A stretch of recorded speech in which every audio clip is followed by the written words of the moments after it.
Hey guys, in today's video, I'm going to be comparing Arnold Schwarzenegger's 1975 Mr. Olympia version and his 1980 Mr. Olympia version. This video is simply a video to compare Arnold's 1975 and 1980 Mr. Olympia showings to see the similarities and differences. I don't want people to think that I'm saying that Arnold should have won the Mr. Olympia in 1980, as that should be saved for another video. If you guys would like to learn more about the 1980 Mr. Olympia, or any controversial competition for that matter, please let me know down below. Also, if you guys could take a quick moment to like and subscribe, it would really be much appreciated, as it helps push my videos to more people and grows my channel in turn. So, with that all being said, let's get into this comparison. You guys may have noticed that the front double bicep shot has been on screen, and taking a look at it, the 1980 version of Arnold has a very competitive upper body. I mean, very similar to 1975.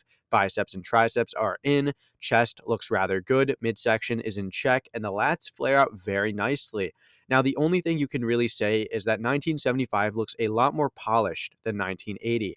And you can really decipher those small details. And of course, the 1975 picture is of higher quality, so you can really see those details a lot better. The legs look a lot thicker for 1975 and really a lot more separated as well, but 1980 does not look that bad either. 1975 was a lot, more downsized from, let's say, 1974, and you can clearly see that 1980 does not really seem to have a lack of mass. Rather, it is a lack of polish relative to 1975. Some of you guys may be wondering where the front lat spread is, and I'll tell you there is this picture from 1980 of Arnold hitting the rear lat spread, but the picture is taken from the front. And you can clearly see that he's not flexing his quads, and it would be completely unfair to use this picture to accurately represent the similarities and differences. It just paints the 1980 version in a rather negative light, so I'm just going to go over this pose and go straight to the side chest. Now, the side chest pose is an interesting shot for Arnold because when he is in his prime, he has arguably the best side chest pose ever. And in 1980, while he is not at 100%, I will tell you that flat out, he's not at his best. He's probably at 80%, and in 1980, he still looks really good in the side chest pose.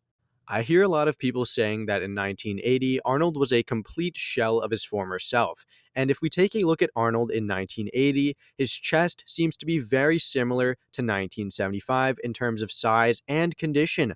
The far pec for both years are striated very nicely. And if we take a look at the leg where he was criticized the most, in 1975, he looks very similar. And I never heard anyone complaining that 1975 was a bad year for Arnold. And I'm not saying that, 1980 is the same as 1975, but, I would have assumed that 1980 would be much worse if I had never seen the pictures side by side.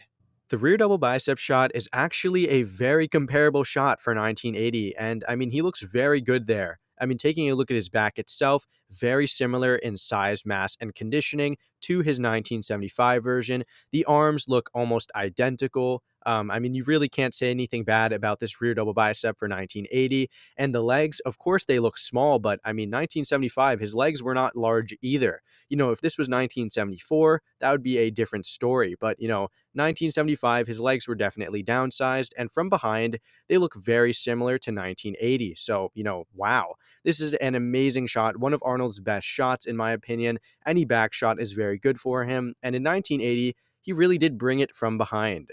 Since I unfortunately don't have all the mandatory shots, we're going to have to make do with some improvisation, and here, as you can see, we have the 3/4 twisting double bicep shot.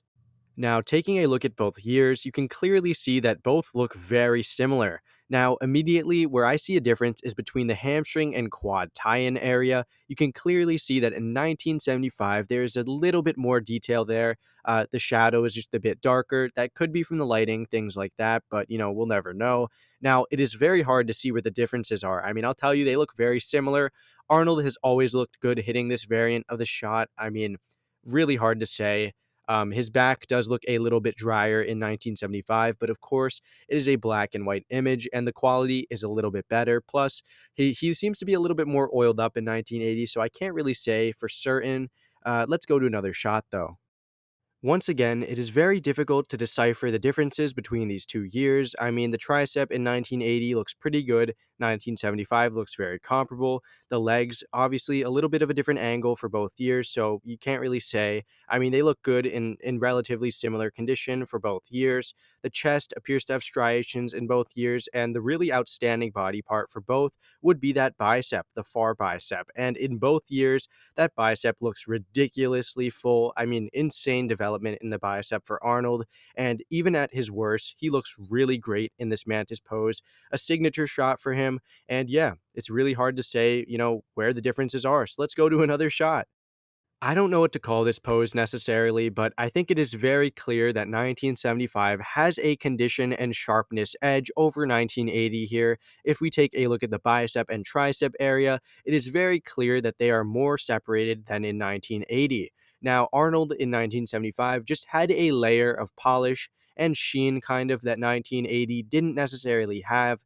1980 was not necessarily lacking in size compared to 1975, but it is very evident if we take a look at both of these pictures here that 1975 does look a lot better. And it kind of is unexplainable as to why, as 1980 does look very similar. Leg size, arm size, chest size, and even condition in that chest. In 1980, you can clearly see striations in the chest and in the shoulder, but for some reason, 1975 just appears to be so much better in terms of, polish.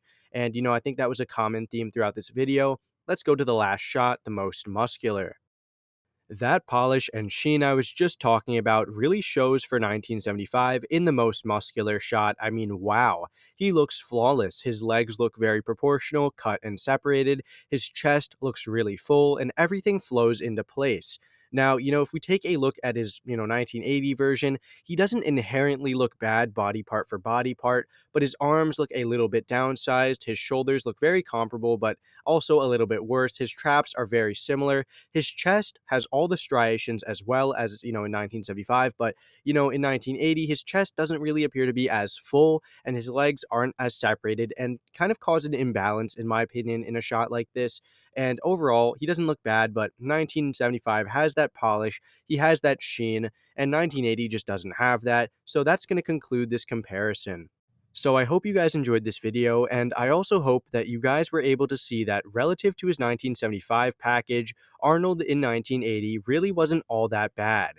Although Arnold was not at 100% in 1980, probably around 80% of what he was in 1975, I personally believe he brought a rather competitive package, and I hope you guys see that through this comparison, he really didn't look all too bad in 1980 relative to his 1975 version. With that all being said, though, I do believe that Arnold's 1980 version was one of his worst, if not his worst version, and his 1975 version was one of his best as it combined, decent mass, aesthetics, and conditioning, and he had a very balanced package overall. Alright, so that pretty much does it for this video. Please consider liking and subscribing if you guys enjoyed this video. Let me know down below in the comments if there are any ideas you guys want to see, and thank you for watching. I hope to see you guys in the next video.